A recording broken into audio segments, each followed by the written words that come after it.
The photograph had been folded and unfolded so many times that the crease running straight through the woman's face had become as familiar to Harlan Kendrick as the scar on his own left hand. And yet every single time he opened it, his breath still caught somewhere between his ribs. It was the year 1878, and the town of Caldwell, Kansas sat at the very edge of the cattle frontier, a raw and restless place where the air always smelled of livestock and dust, and the particular kind of longing that comes from too many men living too far from anything gentle. Harlan had come to Caldwell 3 years prior with nothing but a good horse, a worn saddle, and enough stubbornness to fill a grain silo.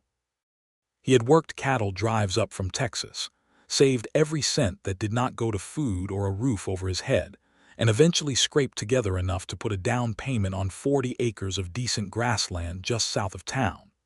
The land had a creek running through the back of it, a small stone house that needed more work than he had hands to give it, and not a single other living soul to share it with. That was the problem Harlan had been turning over in his mind for the better part of 2 years. He was 28 years old, broad-shouldered and weathered in the way that outdoor work weathers a man honestly, with dark brown hair that curled slightly at the collar of his shirt when it grew too long, and gray eyes that the few women in town sometimes called serious. He was not an unfriendly man. He simply had no gift for the particular kind of small talk that led to courtship, and the women of Caldwell were either already spoken for, or were the daughters of men who expected something more established than a rancher still building his herd from scratch. His friend and nearest neighbor, a broad-faced man named Gus Whitmore, who ran a modest feed store and had been married for 11 years to a woman who terrified and adored him in equal measure, was the one who first suggested the arrangement. "There are women back east," Gus had said one evening, leaning against the fence rail outside Harlan's barn, while the last of the summer sun burned orange over the flat horizon, "who advertise themselves in the papers. Looking to come west, looking for a man who has land and honest intentions. You write to a broker, you exchange some letters, and if it seems right, you send for her." Harlan had looked at him for a long moment. "That sounds like buying livestock." "It is nothing like buying livestock," Gus said, with the conviction of a man who had never done it himself but had heard about it second-hand from someone who seemed trustworthy. "It is a business arrangement that can grow into something real. My cousin did it over in Colorado, and he says he could not be happier." Harlan had dismissed the idea that evening.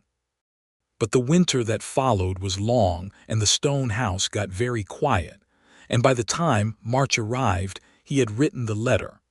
The brokerage he corresponded with was operated out of St.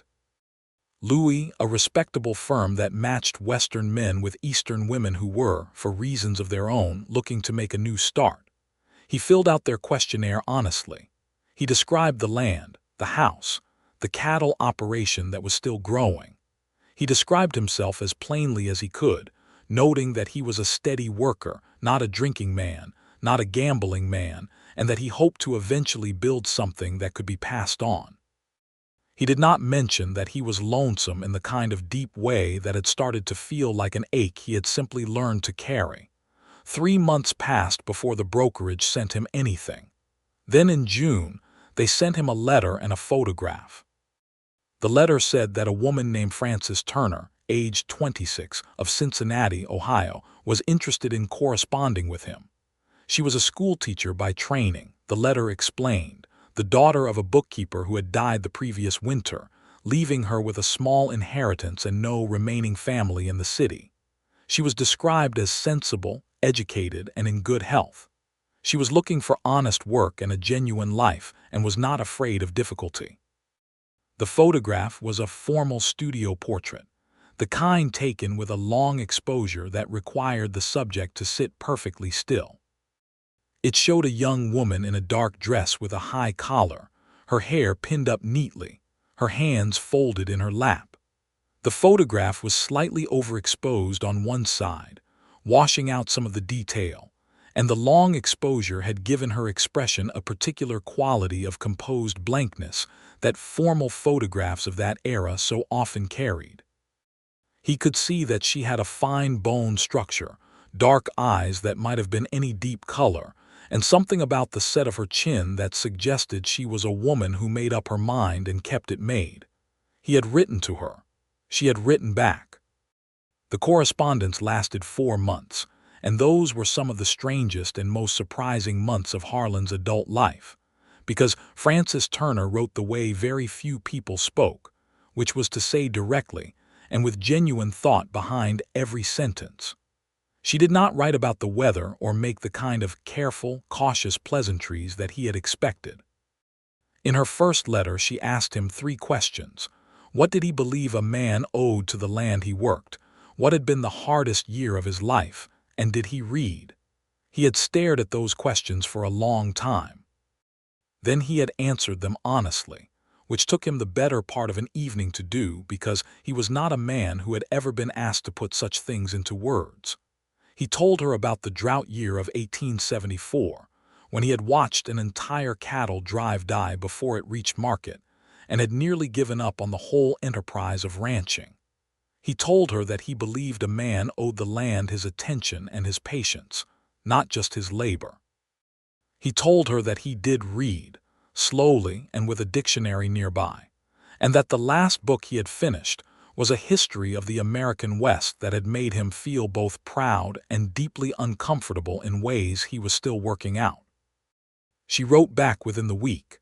Her response was 2 full pages, and it was warm and alive in a way that made him read it twice before he set it down, and then pick it up again an hour later. She told him about her father, who had been a quiet and scholarly man, and about how Cincinnati had felt smaller every year after he died, not in size but in possibility. She told him she had been teaching 2nd and 3rd grade children for 4 years, and that she loved it without reservation, but that the town had begun to feel like a life she had inherited rather than chosen. She said she did not know what the West would be like and was not going to pretend she did, but that she had read enough to understand it would require her to become more than what she currently was, and that prospect did not frighten her. It interested her. They wrote back and forth through the summer and into the fall, the letters crossing each other in the mail, so that sometimes he received a response to something he had not yet said, and had to piece the conversation together like a quilt assembled out of order. He came to know her handwriting, the particular looping quality of her capital letters, and the way she sometimes crossed out a word and wrote another one above it as though her mind moved faster than her pen. He came to know that she was funny in a dry, precise way that caught him off guard every time. He came to know that she was stubborn about things she had thought through and flexible about things she had not yet decided. He came to know that she had an opinion about nearly everything and was not shy about sharing it, but that she listened when he pushed back and would occasionally, in the next letter, say that he had made a fair point and changed her thinking. By October, he had sent her a formal proposal through the brokerage, as was the custom. She accepted within 2 weeks. They agreed on a date in early spring, when the worst of the Kansas winter would have broken and travel would be easier. She would come by train to Caldwell, they would meet at the station, and they would be married by the town's justice of the peace within a few days of her arrival, assuming both of them still wished to proceed when they stood face to face. That last clause had been her addition to the agreement, and he had respected her for it. All through that winter, Harlan worked on the stone house with a ferocity that surprised even himself. He patched the roof and replaced 3 windows. He built a proper kitchen shelf and a real table and 4 chairs, because she had mentioned in one of her letters that she believed a good table was the center of a home, and he had taken that to heart. He put in a 2nd room with a door that could close, because he understood that a woman coming into a stranger's home deserved some space of her own, at least in the beginning. He whitewashed the interior walls and laid a proper wood floor over the packed earth that had been there before. Gus Whitmore came by one afternoon in February and walked through the house with him, nodding slowly at each improvement. "You are in serious trouble," Gus said, which was his way of saying he was impressed. "I want it to be decent," Harlan said. "It is better than decent," Gus said. "It is what a man builds when he has already started to care about somebody." Harlan did not answer that, but he went home that night and unfolded the photograph again and looked at it for a long time. The woman in the photograph looked back at him with her composed, still expression, and he thought about the woman who had written those letters, the one who crossed out words and made dry jokes and changed her mind out loud in print, and he could not quite make those two things match up. The photograph was a portrait of a stranger. The letters were the voice of someone he had genuinely come to look forward to hearing from. He thought about that as he set the photograph back in the drawer of his bedside table. He thought about it through the rest of the winter.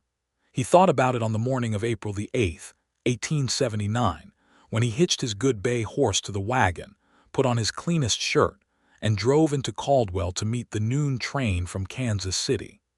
The station platform at Caldwell was not an impressive structure. It was a long plank board affair with a corrugated tin roof that rattled in the wind, and a depot building that smelled permanently of coal smoke and machine oil. A handful of other people were waiting for the same train, a cattle buyer from Wichita, a family picking up a relative, and the station master, who was also the telegraph operator and whose name was Cyrus Bell, and who seemed to regard every arriving train as a personal victory. Harlan stood at the far end of the platform with his hat in his hands and his heart beating considerably faster than he would have liked to acknowledge. He had the photograph in his breast pocket, folded along its familiar crease, and he had looked at it one more time in the wagon to remind himself what she looked like. Dark eyes, good cheekbones, a chin that said she had made up her mind about something. That was what he was looking for. The train came in on time, which was not always the case on that line, and the platform filled briefly with steam and noise and the grinding complaint of brakes. People began stepping down from the passenger cars, and Harlan watched each one. There were 5 women who stepped off that train. The first was elderly, clearly the relative the family had come to collect. The second was a heavy-set woman in a traveling suit who moved directly toward the cattle buyer and embraced him, which resolved that question.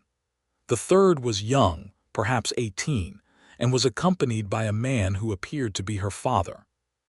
The fourth was a woman in a gray dress with a carpetbag in each hand who walked past without making eye contact with anyone. The fifth woman stepped down from the last passenger car and paused on the bottom step of the platform stairs and looked at the town of Caldwell, Kansas, for the first time. Harlan forgot to breathe. The photograph had told him she was handsome. The photograph had not told him anything close to the whole truth. Frances Turner was tall for a woman of that era, nearly as tall as many of the men on the platform, with a bearing that came from somewhere innate rather than practiced, the kind of posture that suggested she had simply always known how to take up space without apologizing for it. Her dark hair, which the photograph had shown pinned flat and careful, was arranged with a little more looseness on this particular day, as traveling will do to a hairstyle, and several strands had come free to frame her face in a way that the formal portrait had never allowed. Her eyes, which the photograph had rendered dark and unreadable, were a vivid and particular shade of brown that, even from 15 feet away, caught the April light and held it. She was not the woman in the photograph. She was more than the woman in the photograph in a way that he was not sure he could explain to anyone who had not stood exactly where he was standing and felt exactly what he felt in that moment. She set both of her bags down, straightened her jacket, and then she scanned the platform with a directness that made several people look away. Her gaze landed on Harlan. She held it there. He had read enough of her letters to know that she was not a woman who waited for things to come to her. She picked up her bags and walked toward him with a purposeful step that did not waver. "You must be Harlan Kendrick," she said, stopping 3 feet in front of him. He realized he was still holding his hat in both hands and that he had not put it back on his head. "Yes, ma'am," he said, "and you must be Francis Turner." "I am," she said. She studied him with an openness that was not rude but was completely unguarded, as though she had decided that honest looking was more efficient than any amount of polite pretending. "You look like your letters." That surprised a short laugh out of him. "I did not know letters looked like anything." "They do," she said, and something shifted slightly in her expression, not quite a smile yet, but the country before a smile. "Yours have a particular quality. I am glad to see that you are approximately what they suggested."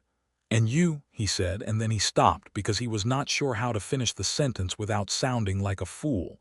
She looked at him steadily. "And me what?" "You are different from the photograph," he said. She tilted her head slightly. "Is that a problem?" "No," he said, and he meant it with considerably more weight than the single syllable suggested. "No, it is not a problem at all." Something in her expression settled, as though she had been holding a particular tension and had just allowed herself to set it down.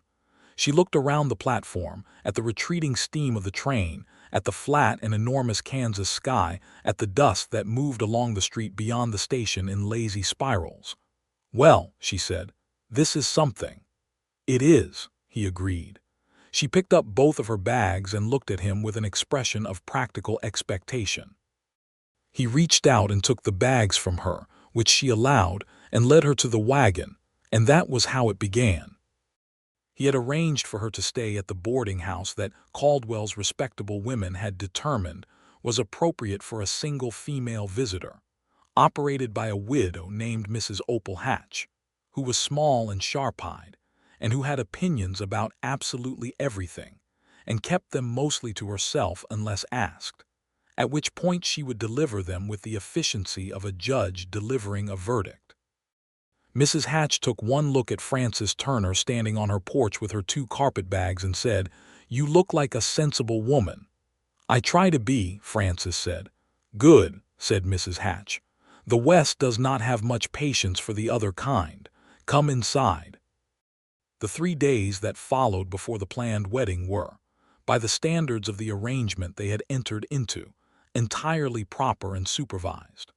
Harlan called on Frances each day at the boarding house, and they were received in Mrs. Hatch's parlor, which was densely furnished with antimacassars and family portraits, and a large gray cat named Senator, who had the dignified air of a statesman who had seen better days.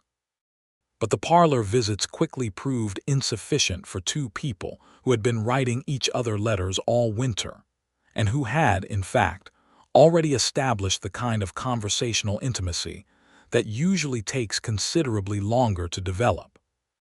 On the second morning, Frances appeared at the boarding house door in her second-best dress with a practical hat pinned firmly in place, and announced that she would like to see the land. Harlan had not been expecting this, but he was learning quickly that Frances Turner had a way of deciding what happened next that made other arrangements simply reorganize themselves around her decision. He drove her out to the property in the wagon, and she sat beside him on the bench and looked at everything they passed with the focused attention of someone taking inventory of a new country. She asked questions. She asked about the type of grass and whether it was suitable for cattle through the dry summer months. She asked about the creek and whether it ran reliably or dried up. She asked about the neighbors and whether they were the kind of people who borrowed things and returned them or the other kind. He answered everything as honestly as he could, which meant admitting that the grass was only middling in drought years, that the creek had gone low but never dry in 3 years, and that Gus Whitmore was the closest neighbor and was the reliable kind, and that the man beyond the north fence was a pleasant enough fellow whose 3 dogs had a tendency to investigate his cattle in the small hours of the morning. When they reached the property, she climbed down from the wagon before he could help her, which he was beginning to understand was simply her way, and she walked toward the stone house and stood in front of it for a long moment. The house looked better than it ever had. He had done a great deal of work on it, and he was proud of the work, but standing there watching her look at it, He also saw it with her eyes for a moment, saw the roughness of it, the smallness, the way it sat on the flat land with nothing softening around it yet, no garden, no trees planted near the door, nothing that made it look like anyone had thought about beauty. "The table is good," she said, which made him realize she had moved forward and was looking through the open doorway. "You can look inside," he said. She did. She walked through the room slowly, touching the new shelves, looking at the window he had replaced, running her hand along the surface of the table he had built. She stood in the second room with its door that could close and was quiet for a moment. "You built this room for me," she said. It was not a question. "Yes," he said from the doorway. "I thought you would want it in the beginning." She turned and looked at him. "That was a thoughtful thing to do," she said quietly with a directness that somehow made it more than a compliment. "I wanted you to be comfortable," he said. "I can see that," she said. She looked around the room again. "Harlan." "Yes." "I want to plant something near the front door. Can we do that?" The simplicity of the question hit him somewhere in the chest. "Yes," he said. "Whatever you like." She nodded as though a decision had been finalized. They walked back out into the spring sunshine and stood on the land together for a while without speaking, and the silence between them was not awkward. It was the kind of silence two people can share when they are both looking at the same thing and thinking about it in ways that run parallel. "It is hard country," she said finally. "It is," he agreed. "But it is honest," she said. "I believe so." She looked at him sideways. "So are you." He did not know what to say to that, so he said nothing, and she seemed to find that acceptable. They were married 3 days later by Justice of the Peace Aldous Greer, a lean man of 60 with a gray mustache and the careful delivery of someone who has spoken important words many times and has not let repetition diminish his respect for them. Mrs. Hatch and Gus Whitmore and his wife Mabel attended, and Cyrus Bell from the telegraph office came because he had heard about it and nobody had thought to not invite him. Frances wore a dress the color of sage green that she had made herself in Cincinnati before leaving, and she had pressed it carefully the night before and wore it with a composure that Harlan found extraordinary, given that she was marrying a man she had known face to face for 3 days. When the justice asked if he took this woman, Harlan said he did, and he looked at her when he said it, and she was already looking at him. When the justice asked if she took this man, Frances said she did, and there was nothing conditional or polite about the way she said it. She said it the way she said everything, as though she had thought it through and was certain. Gus Whitmore shook his hand afterward with unnecessary force and said, "Well done," in the tone of a man who was more moved than he intended to show.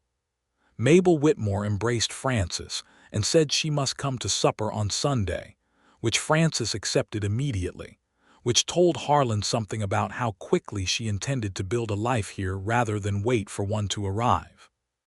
They drove back to the property in the late afternoon, and the Kansas sky put on a proper show for it, going through orange and pink and a brief spectacular red before settling into the deep blue of a spring evening. He tied up the horse and they stood in the doorway for a moment looking at the sky, and she was close enough that he could smell the clean soap and something faintly floral in her hair. "It is going to take me a while," she said. He glanced at her. "What is?" "To feel like I belong here," she said, "not as a complaint, just as an honest assessment. I am not going to pretend otherwise." "That is fair," he said. "But I intend to," she said, "belong here." "I know," he said, and he did know, with a certainty that surprised him, because in 4 months of correspondence and 3 days of being in the same physical space, he had developed a very clear understanding that Frances Turner, once she decided on something, did not stop until it was done. The first months of the marriage were a learning of a particular and intimate kind that no amount of correspondence can fully prepare two people for, because letters, however honest, are composed at leisure, with time for the writer to choose their words, and life lived alongside another person offers no such editing process. Harlan discovered that Frances rose earlier than he expected, was in the kitchen before he was most mornings, and that she made coffee stronger than anything he had ever tasted, and was baffled by the idea that this might be unusual. She discovered that he was a tidy man about his equipment and tools, but had almost no system for household organization, and had been operating on a principle that things belonged wherever he had last put them down, which was a principle she addressed methodically and without much drama over the course of the first 2 weeks. He discovered that she was physically stronger than she looked, which was something the portrait had certainly not communicated, and that she took to the physical work of the homestead with a practical energy that reminded him of people who had grown up working with their hands. She had not. She had grown up in a bookkeeper's modest city house, but she approached effort as something that was simply the cost of a thing worth having, and she paid it without complaint. She discovered that he was a man of very few words in person, but that this did not mean very few thoughts, that he was processing considerably more than he expressed, and that the best way to reach what he was actually thinking was usually to sit quietly nearby and let him come to it. She was a woman of many words, but she discovered in herself, a capacity for productive silence that she had not previously identified as one of her skills. There were difficult moments. She had a plan for the kitchen garden that required moving 3 fence posts. He had opinions about fence posts and where they belonged that he expressed with considerably more stubbornness than the occasion seemed to warrant, and they had their first real argument about it, standing in the yard in June sun, with neither of them willing to give ground for what felt like a very long time. "Those fence posts," she said with admirable precision, "are currently preventing me from having a garden large enough to grow what we need through the winter. Moving them 12 feet to the left costs us nothing and gains us a great deal. Those fence posts," he said with equal precision, "are positioned where they are for reasons related to the pasture drainage that I do not think you have fully considered."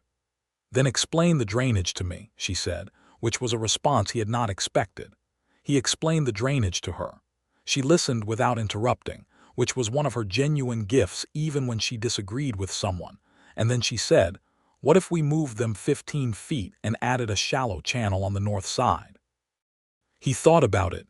He did not like being wrong, but he was a fair man, and the fact was that she was not wrong. "That would work," he said. "Then we are in agreement," she said, and went inside to start supper. He moved the fence posts over the next 2 days and did not say another word about it, and she never mentioned it again either, which was its own kind of settlement. By August, the kitchen garden was producing more than she had predicted, and he found himself taking quiet pride in the rows of vegetables as though he had planted them himself, which he had not but had helped tend when she needed a second pair of hands. The social life of Caldwell gradually opened to them as a married couple, in ways it had not been fully open to Harlan alone. Frances, he discovered, had a gift for making herself at home in new places that went beyond politeness. She did not wait to be included. She showed up, she contributed, she paid attention, and she remembered things about people, small specific things that mattered to them, and this had the effect of making people feel seen in a way that built genuine affection very quickly. Mabel Whitmore became her closest friend in Caldwell, and the friendship developed a life of its own that Harlan watched with a kind of pleased surprise, because Mabel was a warm and voluble woman who had badly wanted a friend of her caliber and had not found one until now. They had supper together on Sundays as Mabel had proposed, and those Sunday suppers became one of the fixed pleasures of Harlan's week, because Frances at a table with people she liked was Frances with her full self available, funny and warm and argumentative in the best possible way, asking questions that made dinner conversation go 3 times as long as anyone had intended. He also watched how she navigated the more complicated realities of the Kansas frontier, and there were several.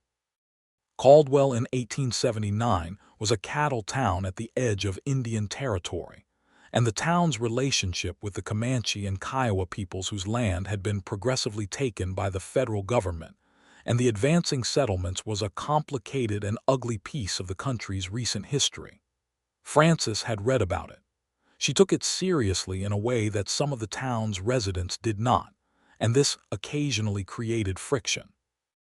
There was an afternoon in early September when she came home from the mercantile where she had overheard two men speaking about an Apache man who had come into town to trade and had been treated with contemptuous rudeness by the store owner's son. And she sat at the table with a cup of coffee and was quiet in a particular way that he had learned meant she was working something through. "It is unjust," she said finally. "Yes," he said. He was not a complicated man about these things.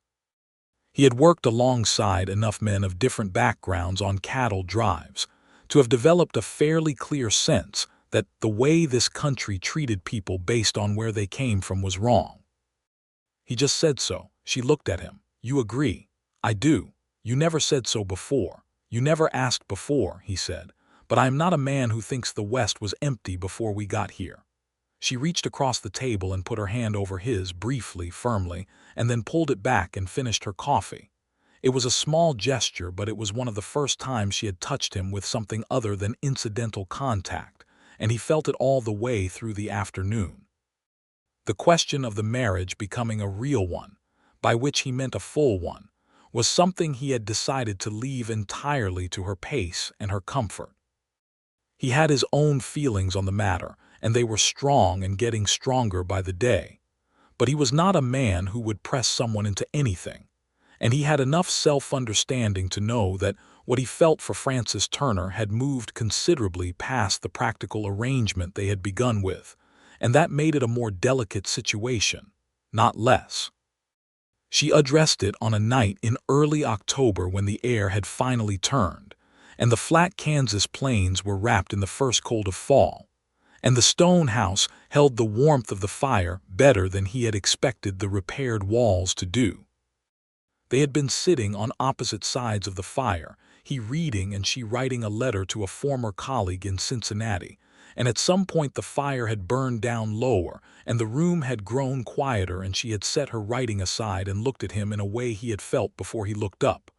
"Harlan," she said. "Yes. I have been thinking," she said. "About."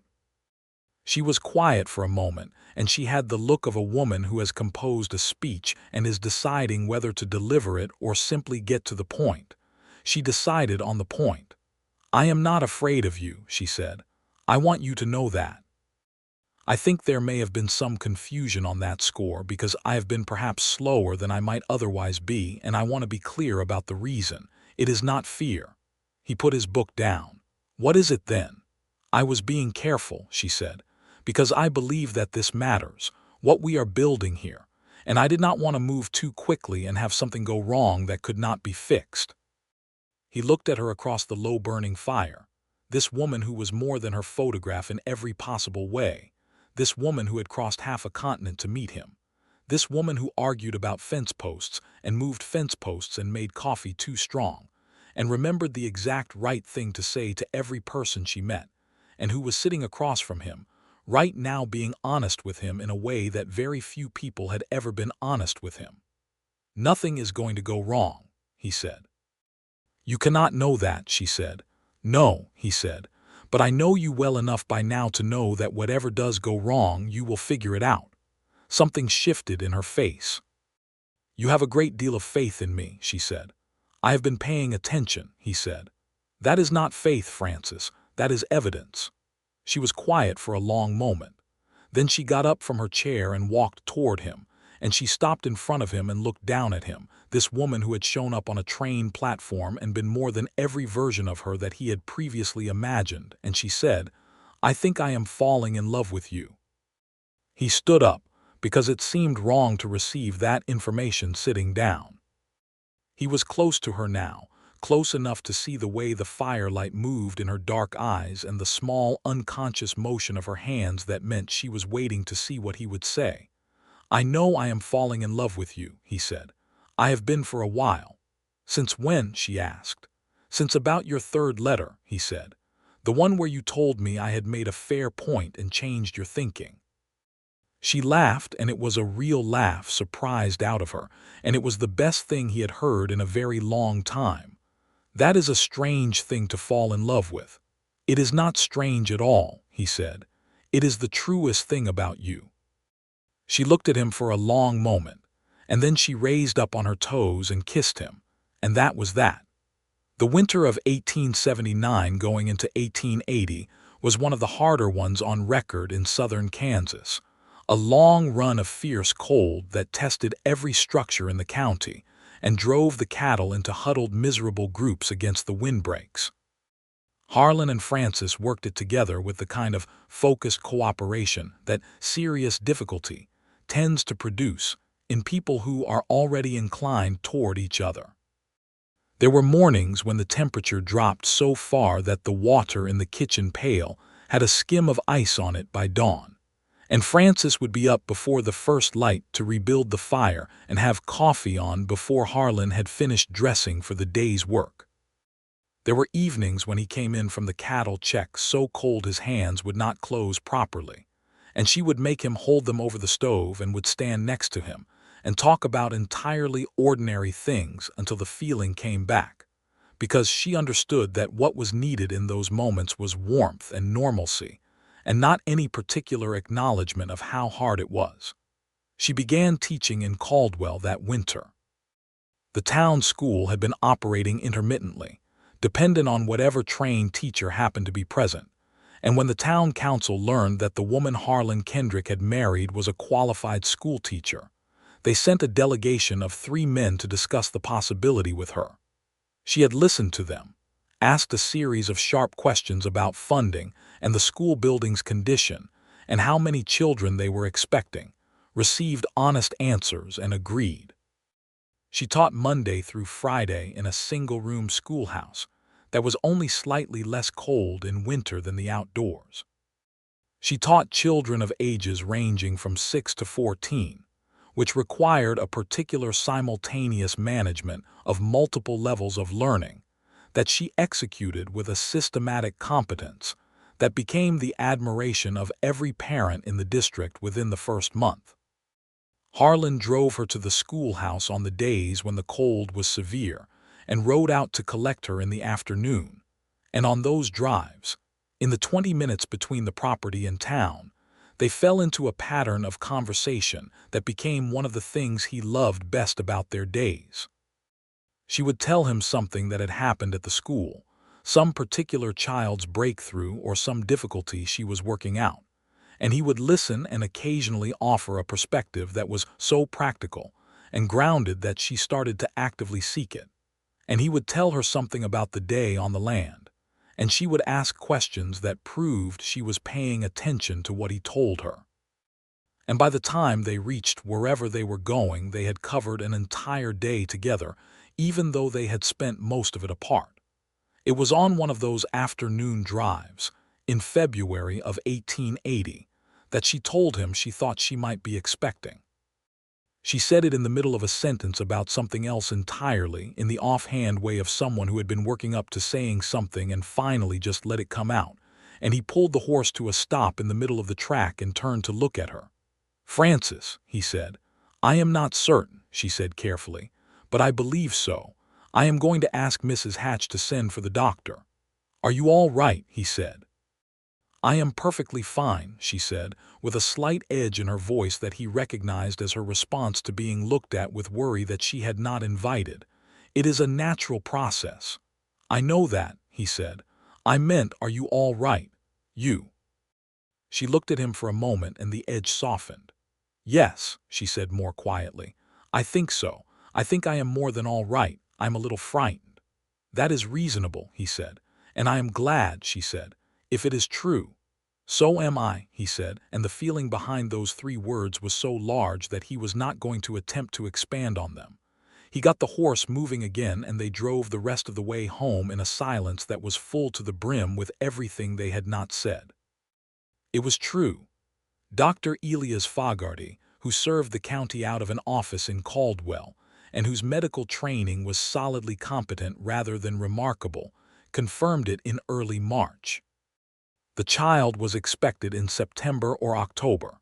Frances adapted to this information in the same way she adapted to most things, which was to assess what needed to change and change it, and to maintain the essential qualities of her daily life for as long as the changes allowed. She continued teaching through May, which was longer than most women of the time would have done, though she negotiated a reduced schedule for the last 2 months. She continued the kitchen garden. She continued Sunday suppers with the Whitmores, where Mabel became her devoted companion in all things related to the preparation, and she continued arguing about things she disagreed with and loving things she loved with a wholeness that made everyone around her feel more alive. Harlan expanded the house that spring. He added a proper bedroom, larger than either of the two existing rooms, with a real closet and a window that faced east so the morning light would come in. He was not a builder by training, but he had enough skill and enough determination, and Gus Whitmore helped him on the weekends, and the room was finished by July and was everything he had intended it to be. He also, that spring and summer, began to expand the cattle operation. He had always run a small herd, building slowly out of caution, but with Frances beside him and a child coming, he felt a solidity in his purpose that he had not felt before, not just the abstract goal of building something but the specific reality of who he was building it for.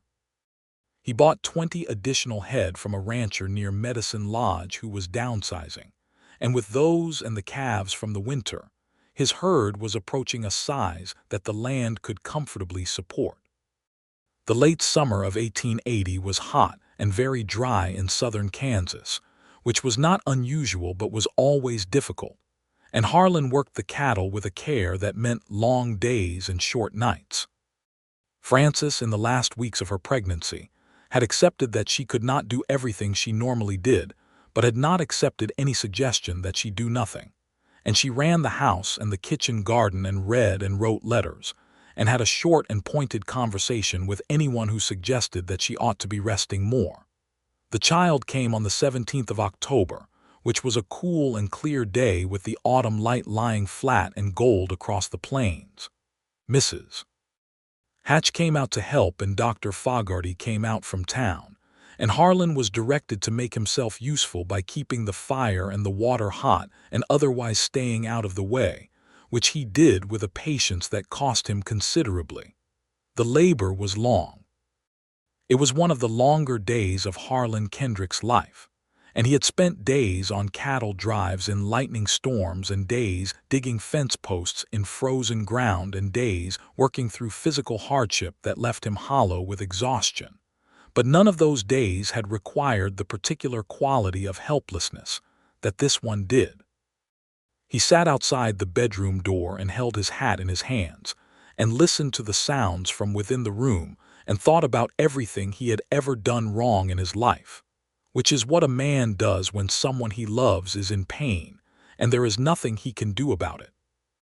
At 7:30 in the evening, the sounds changed, and then there was a different sound altogether, small and vigorous and furious with the outrage of new arrival, and Mrs. Hatch opened the door and said, "You have a son, Mr. Kendrick, and your wife would like to see you."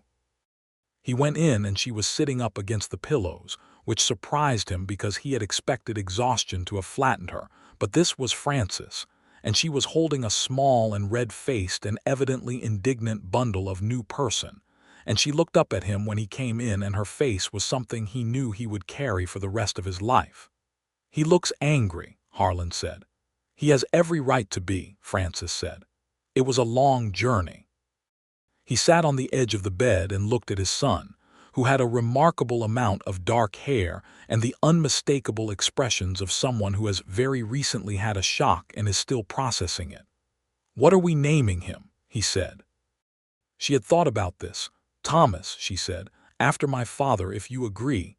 "Thomas Kendrick," he said. He tested it. "Yes." "Thomas William Kendrick," she said, "if you would like him to have your father's name as well." He looked at her. His father had died when Harlan was 14. He had never told her his father's name was William, but she had at some point, and he could not have said how, found this out. She had probably asked Gus Whitmore, who knew everything about him that could be known from shared years in the same county. "Yes," he said, "I would like that." She held his gaze for a moment with the particular directness that was the most essential thing about her, and then she looked back down at the baby, and he put his arm around her shoulders carefully. gently, and she leaned into him just slightly, which she was not always inclined to do, and they sat together in the lamplight of the new bedroom he had built for her with the child they had made between them, and everything that had begun with a creased photograph of a stranger had arrived. Without his ever quite seeing it happen at this, Thomas William Kendrick was not an easy baby, which would have surprised no one who had met either of his parents. He was vigorous and opinionated, and made his opinions known at volume, and the first several months of his life were a thorough education in sleep deprivation for both of his parents. Frances took to motherhood with the same unflinching competence she brought to everything, with the addition of a softer quality that Harlan had glimpsed occasionally and now got to see more of, a tenderness in the way she held the boy and spoke to him that was entirely genuine, and that she did not seem to feel any need to perform for anyone else's benefit. Harlan found, somewhat to his own surprise, that fatherhood came naturally to him in ways he had not anticipated. He had been an only child and had not had much experience with infants, but Thomas was, underneath the volume and the opinions, an endlessly interesting small person, and Harlan watched his development with the same close attention he gave to anything he cared about understanding. He carried the boy with him on quiet mornings while Frances slept, walking around the property in the early light with his son in his arms, narrating the world to him in a low voice, as though the baby were a student who needed to be brought up to speed. Frances returned to teaching when Thomas was 4 months old, arranging with Mabel Whitmore to watch the baby on school days, which Mabel accepted with a delight that was only partially about her genuine attachment to Frances, and probably significantly about the baby himself, because Mabel had no children of her own and loved Thomas with a focused enthusiasm from the moment she held him. The spring and summer of 1881 were better than the dry year before. The rains came at the right intervals, the grass recovered, and Harlan's cattle operation turned a real profit for the first time. He paid off the remainder of the land debt in June, and stood in the bank in Caldwell with the receipt in his hand and felt, for a moment, the full weight of what the last 4 years of work had accomplished. He came home that afternoon and Frances was in the garden with Thomas crawling determinedly in the grass nearby, and he told her the debt was paid. She stood up and looked at him.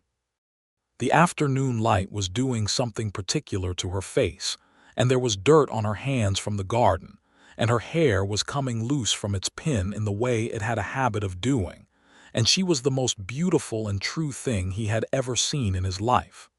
"We did that," she said. "We did," he agreed. She crossed the yard toward him and took his face in her dirt-stained hands, which she had never done before, and kissed him with a conviction that had nothing restrained about it, and Thomas, who at 9 months old had very little ability to evaluate the situation, apparently found the whole thing entertaining and made the sound he made when he was pleased. Life in Caldwell over the following years had its rhythms and its disruptions, the way life does when it is genuinely lived rather than merely gotten through. There were hard winters and good springs, and the recurring dramas of a cattle town at the edge of the frontier. There were droughts and the anxieties that came with them.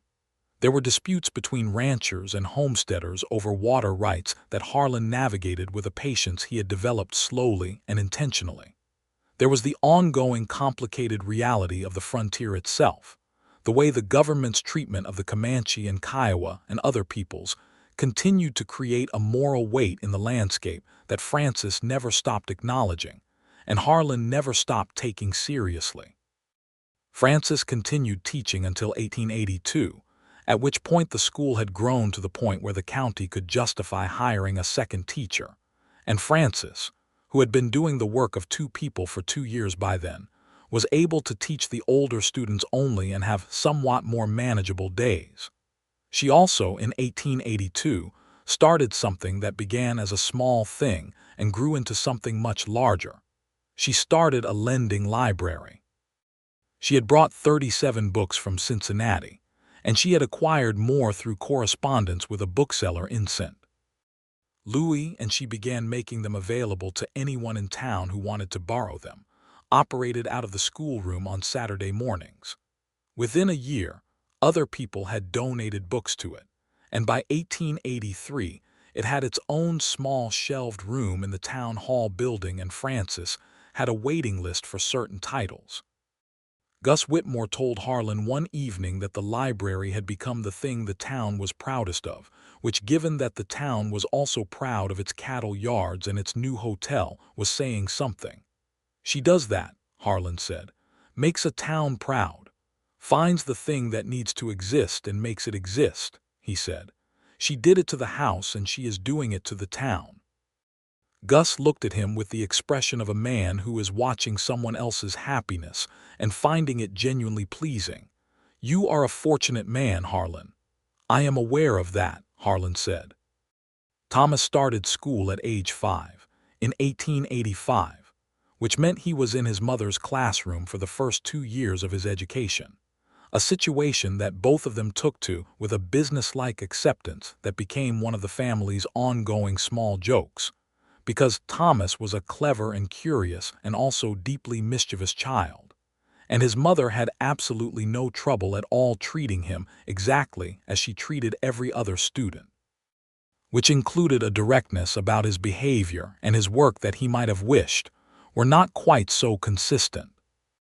He came home one afternoon in the spring of 1886 and reported with aggrieved dignity that his mother had made him redo his arithmetic sheet because 2 of the answers were wrong, and that she had made him do it right there at school rather than allowing him to bring it home.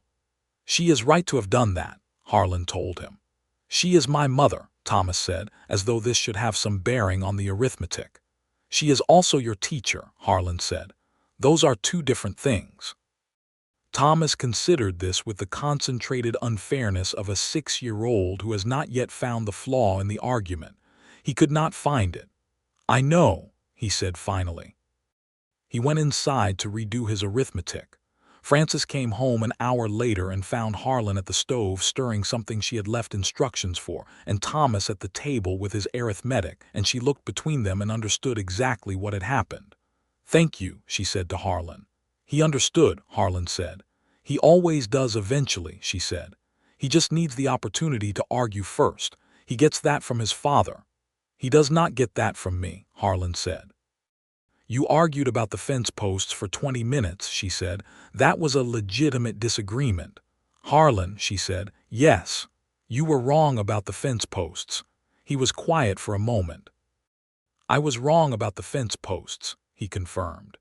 She smiled, the full one that she gave freely now, and went to change out of her school dress. The next several years were ones of growth and consolidation for the Kendrick family and for the small world they inhabited. The cattle operation reached a size where Harlan needed hired help, and he took on 2 cowboys, a taciturn young man from Texas named Cole Burnett, and an older hand named Warren Pike, who had worked cattle since before either Harlan or Frances had been born, and who had the philosophical manner of someone who has seen enough seasons to have made his peace with all of them. Warren in particular became a fixture of the property, more than an employee and not quite family, one of those people who belong to a place in a way that has no formal name. He ate supper with the family 2 evenings a week, which had begun as practicality and become tradition. He told Thomas stories about cattle drives that had the quality of legend but were, he insisted, entirely true, and Thomas received them with the wide-eyed credulity of a boy who loved a good story and the skeptical follow-up questions of a boy who had been raised by a schoolteacher.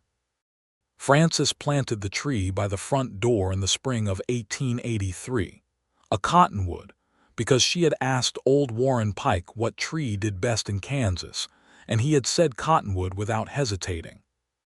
By 1887, it was tall enough to provide genuine shade on summer afternoons, and Frances had put a bench beneath it where she sometimes sat with a book in the evening, and Harlan sometimes came and sat beside her, and they would sit together under the growing tree in the fading light and talk about whatever came to mind, or say nothing at all, which by then was equally pleasant. In the spring of 1888, Frances told him she was expecting again. Thomas was 7.5, old enough to understand what this meant in the general sense and young enough to find it primarily interesting rather than concerning. He asked a series of thoughtful questions at supper, and then announced that he hoped it would be a brother, which was, Frances noted, the most typical boy statement she had heard in some time. "You might get a sister," she told him. "That would be fine too," Thomas said, with the magnanimity of someone who has already secured their preference on record. The second child arrived in November of 1888, which was earlier than expected, or rather earlier than they had calculated, and arrived in something of a rush that kept Dr. Fogarty's successor, a young doctor named Marcus Webb who had come to Caldwell the previous year, at the house for rather fewer hours than had been required with Thomas. It was a girl, as Thomas had graciously allowed would be fine. She had Frances's dark hair and Harlan's gray eyes, a combination that everyone who saw her remarked on, and she was markedly calmer in temperament than her brother had been as an infant, which made the first months of her life significantly less loud. They named her Clara, for no reason more complicated than that it was a name they both liked and could agree on without argument, which by the time of their second child Harlan had learned to recognize as a minor miracle worth noting. Clara Ruth Kendrick grew up in the stone house that had been repaired and expanded and improved over the years, until it was no longer the rough and minimal structure that Frances had first looked at through the open doorway on that April day in 1879, but a proper home. With the cottonwood shading the bench by the front door, and the kitchen garden that produced reliably every year, and the bookshelf in the main room that had grown from 3 books to 31, and the table that Harlan had built before Frances arrived, around which the family ate their meals and argued and laughed, and worked through the events of their days together. Thomas turned out to be, by his early teens, exactly the combination that a person might expect from those two particular parents. Intellectually curious in the way his mother was, with the same precise way of speaking his mind, and physically capable in the way his father was, taking to the outdoor work of the ranch with an ease that suggested genuine aptitude rather than mere duty. He was not an easy teenager. He was opinionated and sometimes hot-tempered, and he had a period at 14 where he and his father had a series of arguments about the right way to handle a particular situation with the cattle that escalated beyond the immediate question and became about something larger, the ordinary difficult renegotiation of authority that occurs between fathers and sons when the son begins to be capable of genuine work. It was Frances who handled this with the most skill, not by intervening directly but by finding separate occasions to speak to each of them in a way that was honest and fair, and that she later told Harlan privately had required her to be considerably more diplomatic than she generally preferred. "You handled it well," he told her. "You were both being stubborn," she said. "The apple does not fall far." "I taught him that stubbornness is sometimes called by another name," Harlan said. "What name?" "Commitment," he said. She looked at him. "That is a very convenient reframing." "I stand by it," he said. She shook her head, but she was smiling, and the warmth in her eyes when she looked at him, after 9 years of marriage and a life built together from nothing, was a thing that still hit him in the chest in a way that nothing else had ever managed to quite match. Clara, by contrast, was a quieter child in most ways, though quiet in the manner of a person who is observing more than they are expressing, which Frances recognized as a particular kind of intelligence because it was something she had seen before. Clara read everything she could find, which in a house belonging to a librarian was considerable, and she had, by the age of 8, worked through every book on the shelf in the main room, and had started making requests for specific titles from the town library that made the volunteer librarian who ran it now occasionally raise her eyebrows. She was also unexpectedly the best rider in the family, which declared itself when she was 6 years old and Harlan put her on the gentlest horse in the remuda for a first lesson, and she had simply sat the horse as though she had always known how, with the particular relaxed balance that marks a natural, and had looked at her father and said, "Can we go faster?" He had laughed out loud. "Not yet," he said, "but we will get there."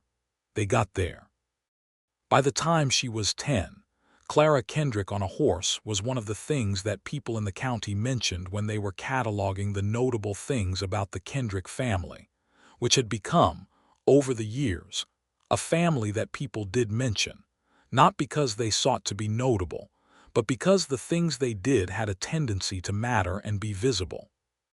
The cattle operation in the early 1890s was producing well, the winter of 1889 having been severe enough to cull out some of the less resilient ranchers in the county and leave more range grass for those who remained.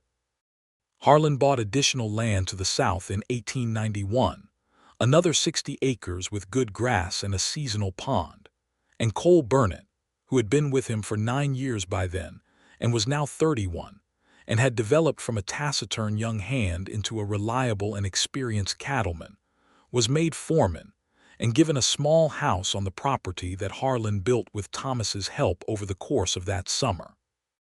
Warren Pike, who was by now genuinely old, retired from active cattle work in 1892 and took up residence in a room at the Whitmore House, which Gus and Mabel had offered him because he had nowhere else to go, and they were the kind of people who did not need a formal reason for a generous act.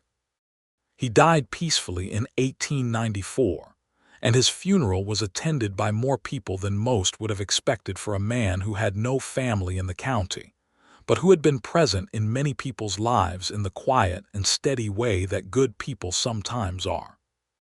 Harlan carried the coffin with Gus and with Thomas, who was 14 by then, and stood through the service with the particular careful composure of a boy learning what it means to mourn someone you genuinely respected. Frances stood beside Harlan and held his hand through the service, which she did without any fuss, and which told him everything about where they had arrived from where they had begun. Thomas graduated from the county secondary school in 1896, the same year that Frances, who had by then been running the Caldwell Lending Library for 14 years and teaching school for 15, was invited by the county superintendent of education to consult on the development of a library program for 3 additional county schools. She accepted, which meant 2 days a week in the saddle or the wagon visiting other schoolhouses in the district, and she came home from each visit with a report that she delivered at supper with the efficiency and detail of someone who was used to making her observations matter. Harlan listened to all of them. He always had. He had been listening to her since the first letter she sent him in the summer of 1878, the one with the 3 unexpected questions, and he had never found the inclination to stop. Thomas, after his graduation, expressed the desire to study law. This was not something Harlan had expected, but he found, when he sat with the idea, that he was not surprised. Thomas had always had the gift for argument that law rewards, and he had his mother's precise and logical way of approaching a problem, and he had grown up in a house where the injustices of the country were acknowledged and taken seriously, and the law was one of the places where something about that could be addressed. There was a college program in Topeka, and after a summer of work on the ranch that left them with enough money to send him, Thomas Kendrick left for Topeka in September of 1896 and did not come back to live in Caldwell, though he came back to visit, regularly and faithfully. Clara, who was 8 years old when Thomas left, and was therefore left as the only child at home for the first time in her life, adapted to this with a serenity that surprised her parents and then, on reflection, did not. She was 13 and then 14 and then 15, and she continued to read everything and ride like the wind and observe more than she expressed. And she developed, in the quiet years of her adolescence, into a young woman who had her father's steadiness and her mother's precision and something that was entirely her own, a kind of deep patience combined with a quickness of perception that made the people she spent time with feel both seen and at ease.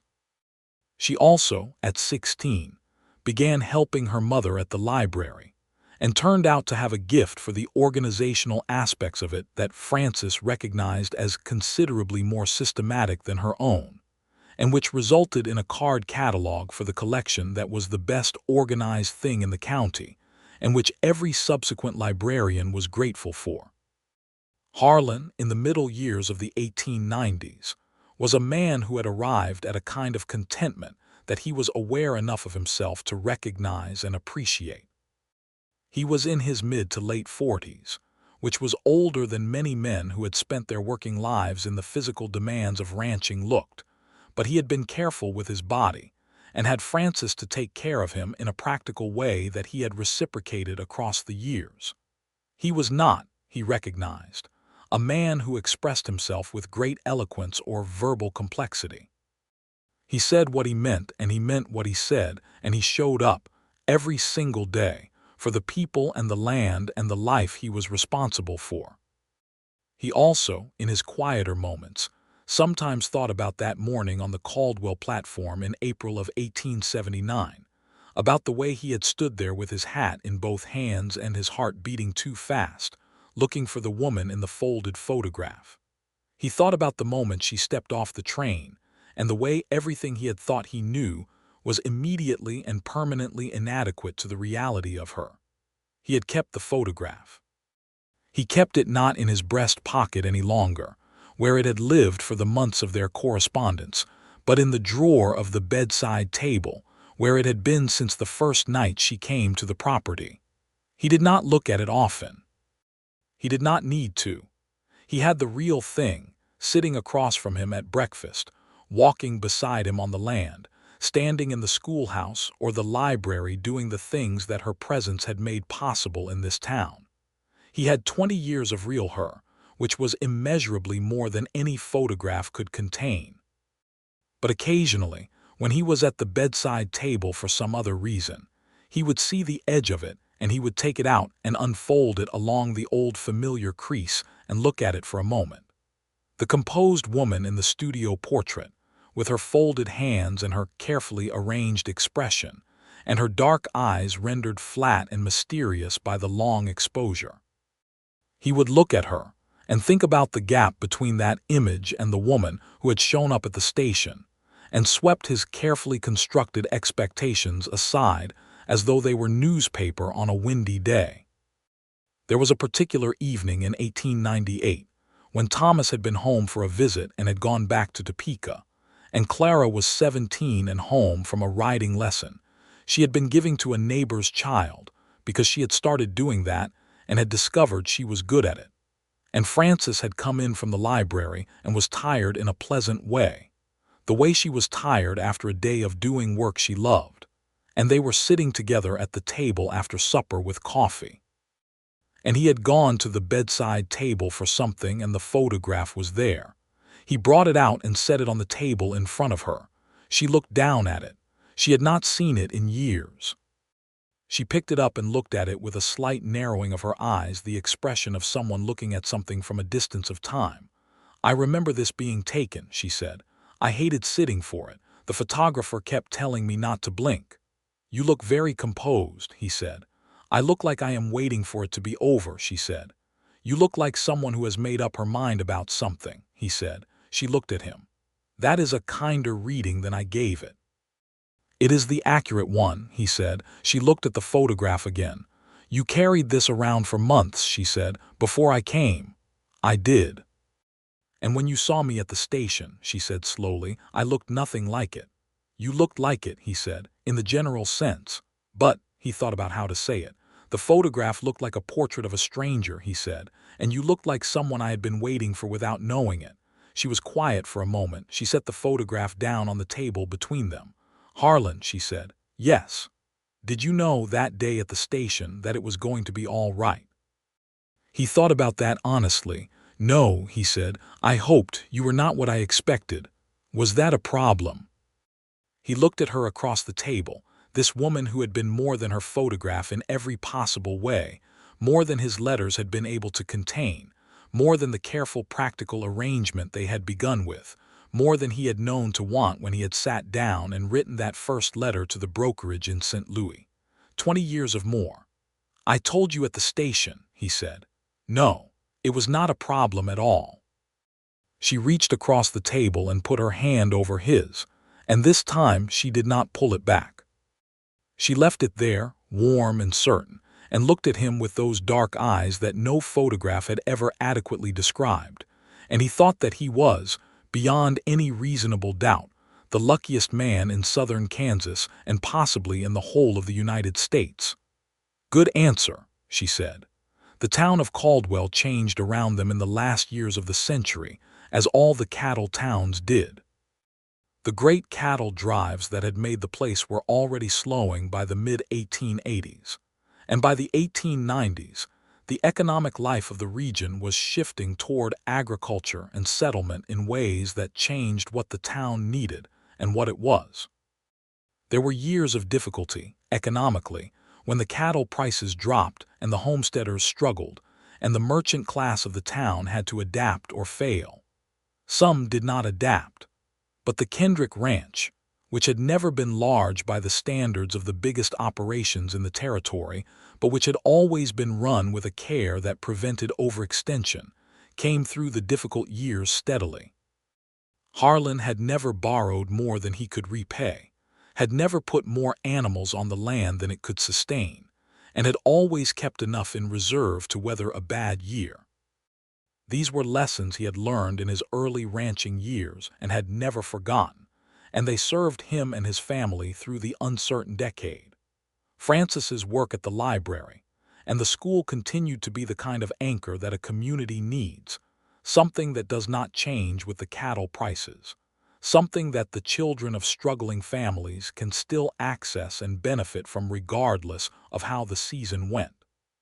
She expanded the library's hours in 1897, and in 1899 she wrote a proposal to the county for a small budget to purchase new books annually, which was approved after she appeared before the county commissioners and made her case with the clarity and conviction that had always been her strongest tools. Harlan attended that commissioners' meeting. He sat in the back row and watched her stand up and speak.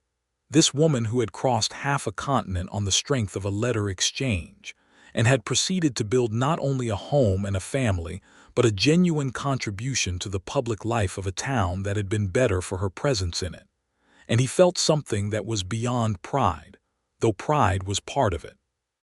It was more like gratitude, the specific deep gratitude of a person who understands that the life they are living is better than anything they had the capacity to design for themselves. She argued the case efficiently and persuasively, and the commissioners approved the budget by a 4-to-1 margin. She thanked them with a dignity that did not shade into servility which was typical of her and walked back down the aisle of the meeting room with the same purposeful step that she had walked toward him on the station platform in 1879. She sat down next to him. "Well," she said quietly. "You were right," he said, "as usual." "I was not asking if I was right," she said. "I know I was right. I was asking how it looked." "It looked like you," he said. She was quiet for a moment. Then she said, "That will do." Thomas came home to Caldwell for Christmas of 1899, and he brought with him a young woman named Adeline Marsh, who was from Topeka, and who was training to be a teacher and who had, Thomas explained with a careful casualness that fooled absolutely no one, become important to him over the course of the year. Adeline was a bright and confident young woman of 22 who met Francis with the slight tension of someone who has heard a great deal about a person and is not sure the reality will match the account, and then, within about 45 minutes of conversation, relaxed entirely. Francis did not make it difficult. She never had made it difficult for anyone who came into her orbit with genuine intentions and honest behavior. She asked Adeline real questions and listened to real answers, and by the second day of the visit they were deep in a conversation about educational theory that left Harlan and Thomas and even Clara, who was 19 and very capable, slightly behind. "I like her," Francis told Harlan quietly that night. "She is good for him," Harlan said. "She is good for herself," Francis said. "That is better." Thomas proposed to Adeline before he left Topeka, and she accepted, and they were married in the spring of 1900, in Caldwell, in a ceremony rather larger than the one that had married Harlan and Francis 21 years before, with rather more people in attendance and rather more flowers, which Adeline had opinions about. Francis helped plan the wedding with Adeline with a collaborative efficiency that Harlan observed from the comfortable distance of a man who understood that he would be consulted about nothing and was happy in this. It was a good wedding. Thomas stood at the front of the church, which Caldwell had acquired in the 1880s and which was considerably more formal than the justice of the peace's office, and looked at Adeline walking toward him with an expression that his father recognized from the inside, the expression of a man who cannot quite believe his good fortune and is choosing to believe it anyway. Clara, who served as one of the witnesses at the wedding, stood tall and composed and seemed genuinely happy for her brother in the uncomplicated way of someone who is secure in herself and can therefore be wholeheartedly glad for others. She was 19, nearly 20, and she had the quality of someone who has not yet met the thing that will matter most but is not anxious about the waiting. She had her mother's patience for things worth waiting for. The new century came to the Kendrick ranch quietly. Harlan was 49, Francis was 47. They had been married for 21 years. Thomas had his law practice in Topeka and a wife, and by 1901, a son of his own, born in February of that year and named James, who would be Harlan and Francis's first grandchild and who arrived in the world with what Francis described, when she first held him, as an extremely skeptical expression, which Thomas said he had also noticed, and which both grandparents agreed was probably appropriate given the circumstances of being newly arrived. Harlan held the baby with the careful confidence of a man who had done this before and had not entirely forgotten how, and the baby looked up at him with the evaluating gaze of the very new, and Harlan said, "Welcome, James. You have good people around you." The baby offered no opinion on this but appeared to accept the premise. Clara, who had been working at the library and giving writing lessons and reading her way through an impressive portion of the available literature in the county, made a decision in the spring of 1901 that her parents had perhaps been half expecting and had been careful not to anticipate aloud. She told them at supper one evening, with the composed directness that was so recognizably her mother's, that she had been offered a position as a teacher at a schoolhouse in a neighboring county, a larger school with more students and more resources, and that she intended to take it. "It is a good opportunity," Francis said immediately. "I know," Clara said. "I have been thinking about it for some time." Harlan looked at his daughter. She was 20 years old, with her mother's precision and her father's patience and those distinctive gray eyes that had been remarked on since she was an infant.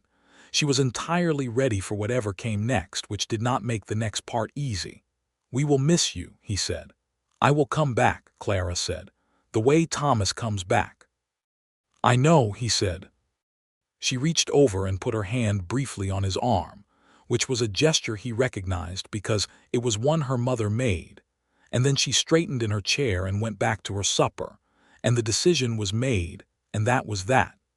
She left in September of 1901, and the house was quieter without her, which was the inevitable physics of a home that has been the primary container for other people's lives and finds itself returned to two.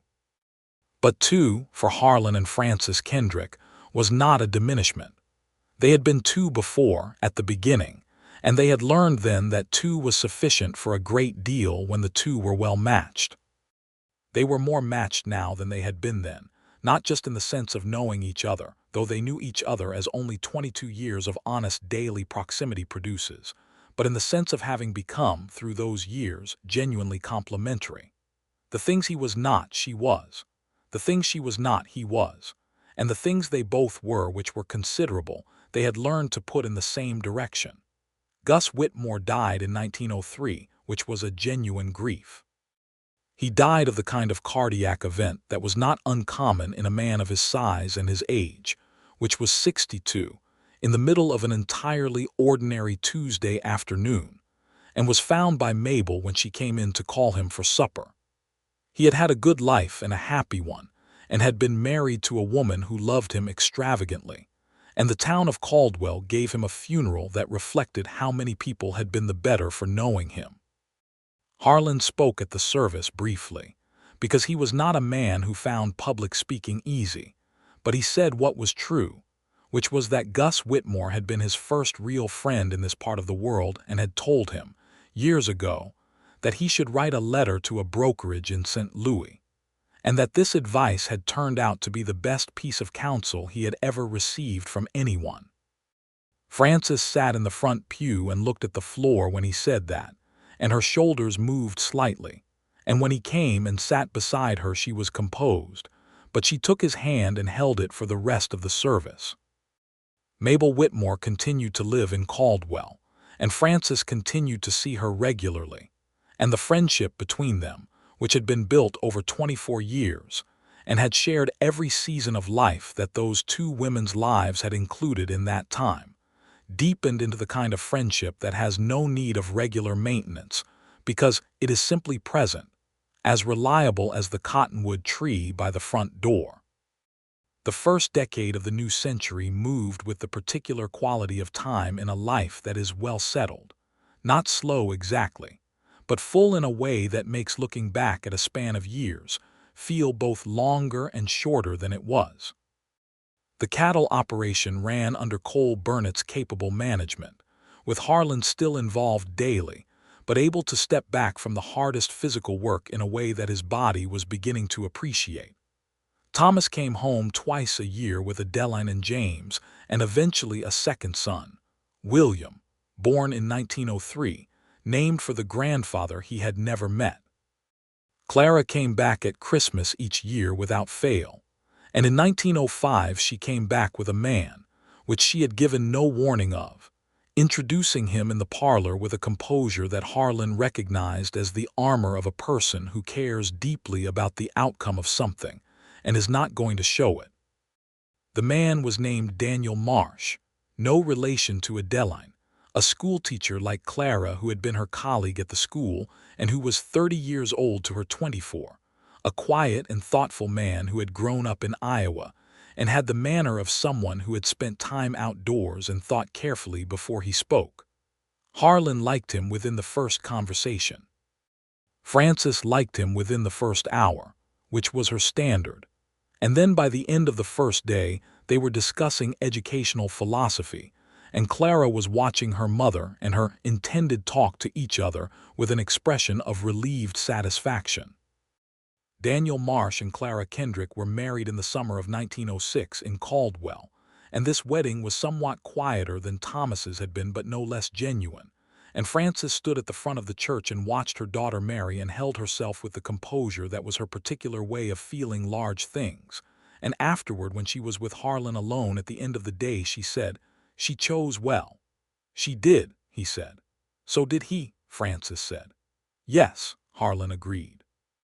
She leaned against him in a way that was entirely comfortable and entirely familiar, and entirely still, after 27 years, one of the things that made him most aware of what a fortunate man he was. "Harlan," she said. "Yes. That photograph," she said, "the one from the studio in Cincinnati." He had a feeling he knew where she was going. "What about it?" "I have always wondered," she said, "what you thought when you saw me at the station, what went through your mind." He thought about it for a moment, though he had thought about it many times before.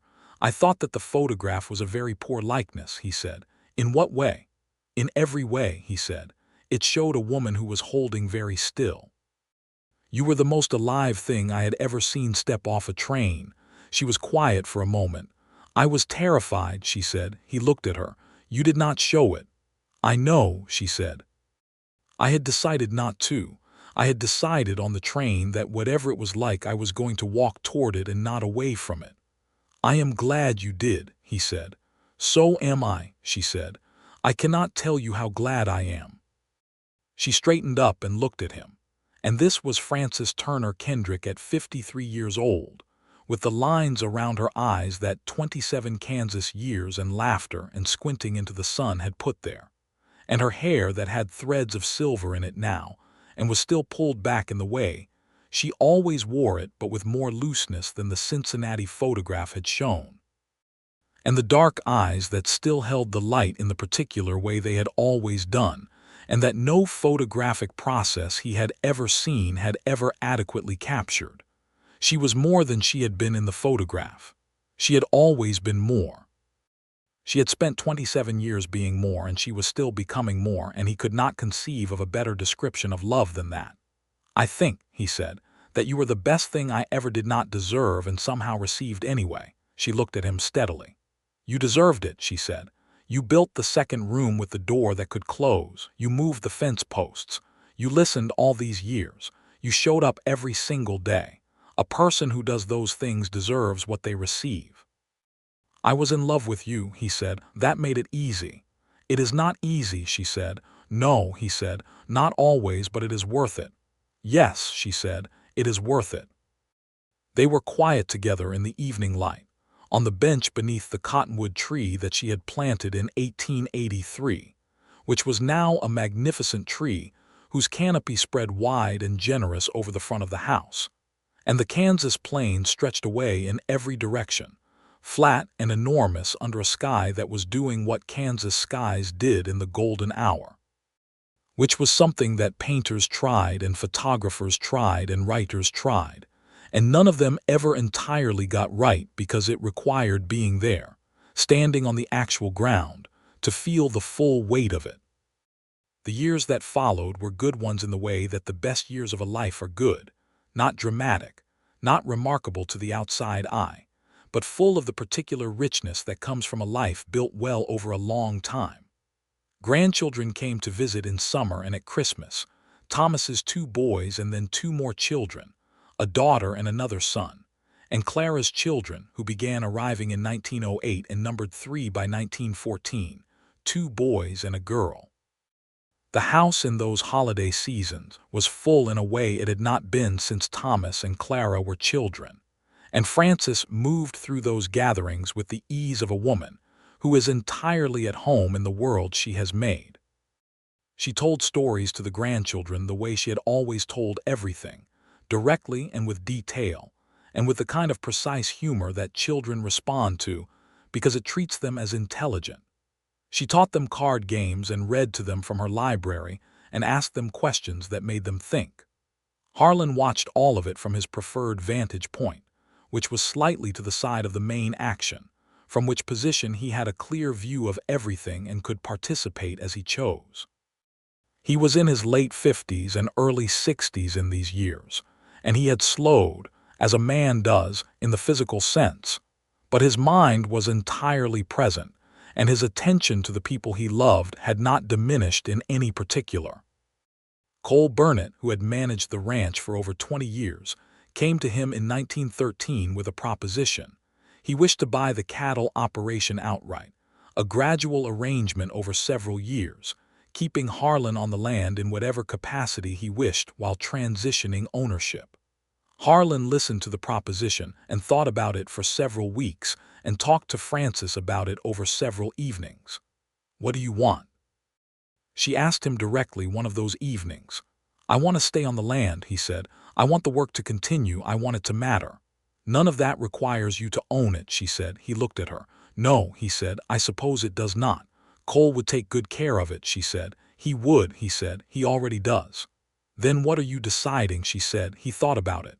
"Whether I am ready," he said. "You have been ready for a while," she said. "I think you are deciding whether you will let yourself be." He looked at her with the expression of a man who has just had a very accurate thing said to him. "You have been doing that for 35 years, he said. "Saying accurate things. Saying the one accurate thing," he said. "The specific one that cuts through whatever I am circling around." She smiled. "Someone has to." He agreed to Cole's arrangement. The transition happened over 3 years, and by 1916 the Kendrick Ranch was the Burnett Ranch in name, though Harlan still rode the land on clear mornings and knew every acre of it in the particular way of a man who has worked it for decades. Cole kept him involved in the decisions he wanted to be involved in and did not trouble him with the ones he did not, and the land continued to be cared for, which was the essential thing. The year 1916 was also the year that Thomas's eldest son James, who was 15, came to spend the summer on the property, which Thomas had requested because James was at an age where something grounding and physical would do him good, and there was no better ground for the purpose than the land his grandfather knew. Harlan and James spent that summer working together, and it was one of the pleasures of those years, showing his grandson the things that could be shown, walking the land with him in the early mornings, the way he had once walked it with Thomas in his arms before the boy was old enough to walk beside him. James was a good boy, curious and willing and not afraid of work, and he had the Kendrick gray eyes, which surprised Harlan every time the boy looked directly at him.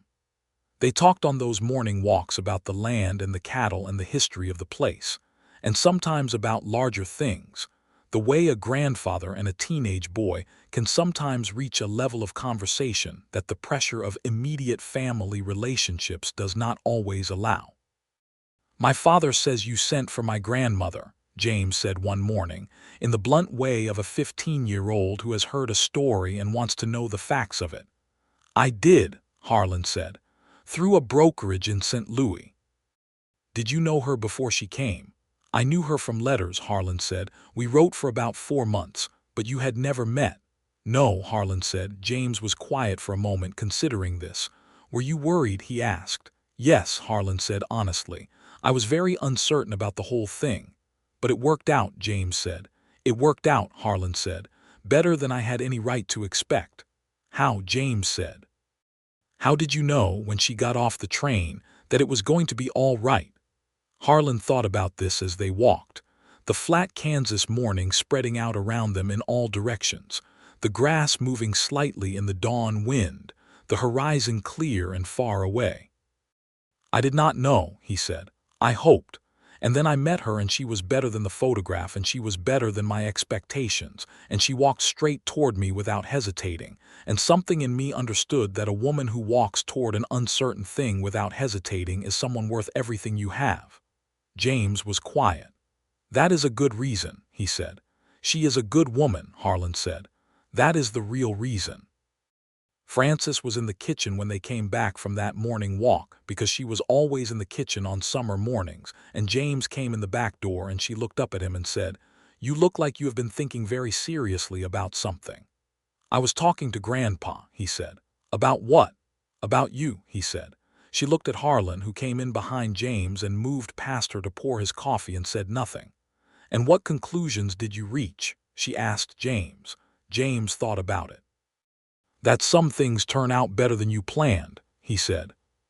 Frances looked at him, and then she looked at Harlan, and something moved through her expression that was composed of approximately equal parts amusement and warmth, and that particular kind of love that only two people who have spent a very long time together can see clearly.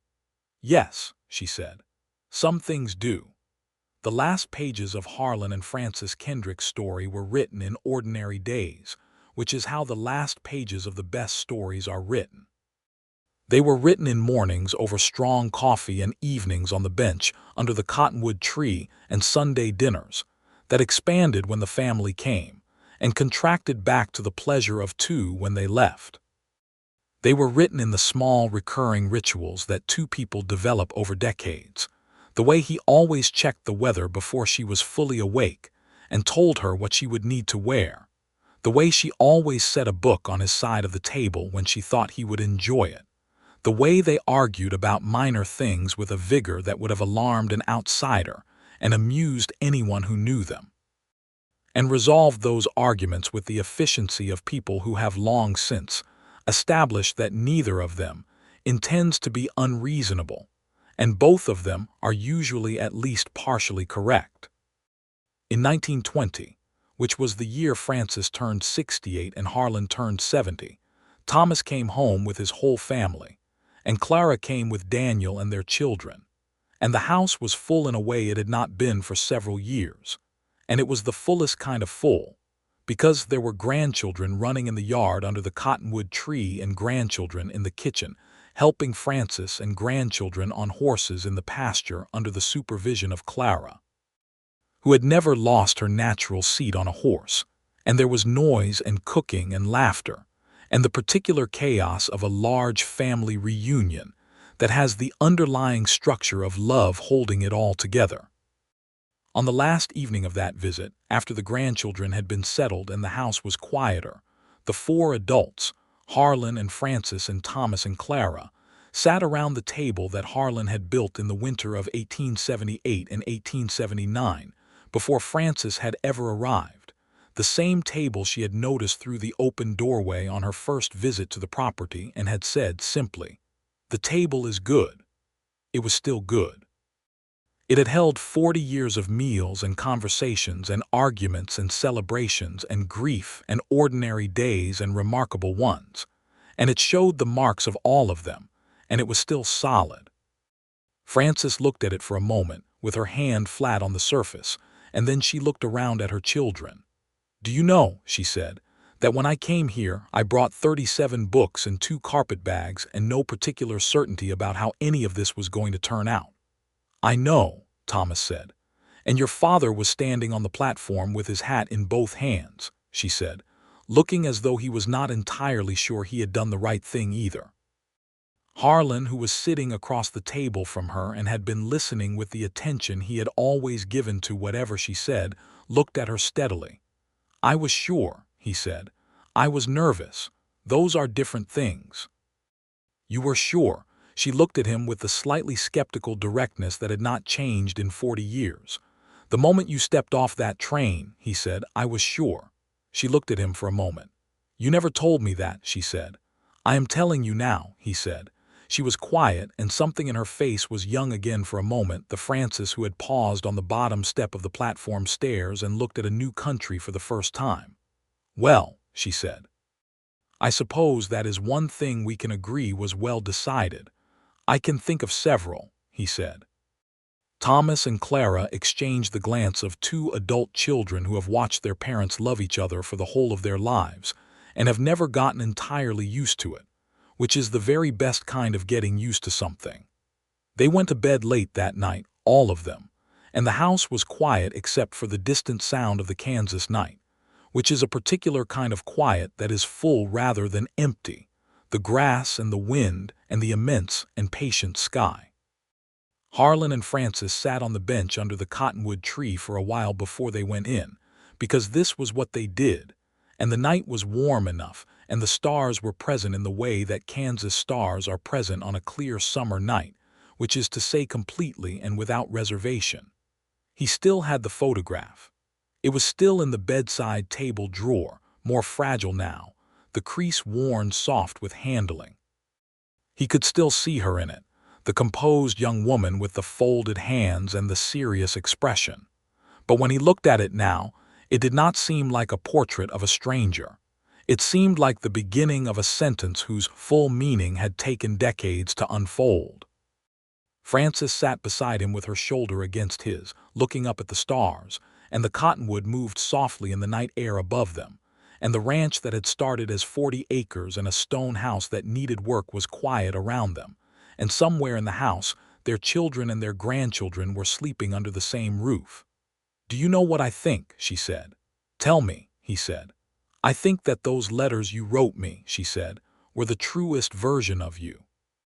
More than most people get from someone in years of living alongside them.